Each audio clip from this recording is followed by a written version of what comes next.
This morning we've got to shoot the new CVA Paramount, and if you're thinking what I was thinking, you're thinking doesn't look like any CVA you've ever seen before, and in fact it doesn't look like a muzzleloader at all. So, you know, as a woman on TV used to say, you guys have a lot of explaining to do. Well, you're right, John. This is our new Paramount muzzleloader. This is designed for long-range shooting.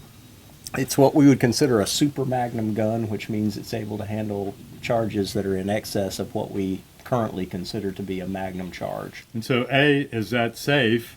And B, is a mortal man going to be able to shoot this without getting too much recoil? Well, but because of the way the gun is built, and you can see it is a bolt action, also we've got a very heavy barrel on it. It is safe to shoot with the recommended charge, which is 140 grains of blackhorn. Okay.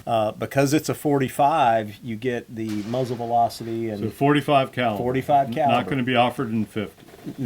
It is not. And the reason we're doing 45 is you can get the same muzzle velocity with much less recoil than you get with a 50 caliber.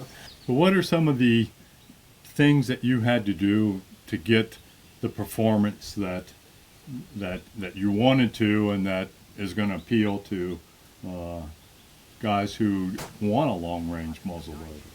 We also came up with a very unique design for the bolt face. It actually presses the primer, so it eliminates any play between the face of the primer or the face of this Variflame 209 system that we prefer to use, and the breech plug. So it's more consistent.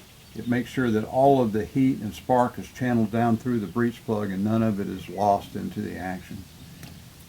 So we've mentioned that the recommended load is going to be 140 grains of Blackhorn 209. Could you tell me about what the other components that we're looking at here? Okay, well, the first thing I've already mentioned is a Variflame. This is a patented process of ignition, patented by Cecil Epps up in Canada, but it carries a large rifle primer inside of it. What about the, see, we've got a new PowerBelt bullet here, something that I haven't seen before. How does that fit into the equation? Well, because we went with the 45 caliber, we needed a new bullet. Yeah. And we talked with Michael McMichaels out at PowerBelt, and we came up with the with this bullet. One of the advantages Dudley didn't mention with the 45, other than the recoil and the powder consumption, is that for the same weight bullet, it's a much higher ballistic coefficient. So this bullet, even though it's launching at the same muzzle velocity as a similar 50 caliber, is going to drop substantially less at 250, 300 yards and beyond.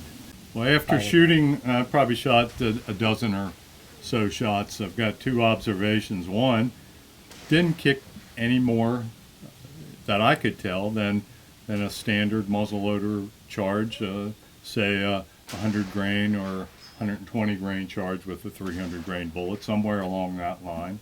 Also, we were banging a gong at 300 yards, just like we were actually trying to do it. Not wasn't a magic trick or anything. That really got my attention.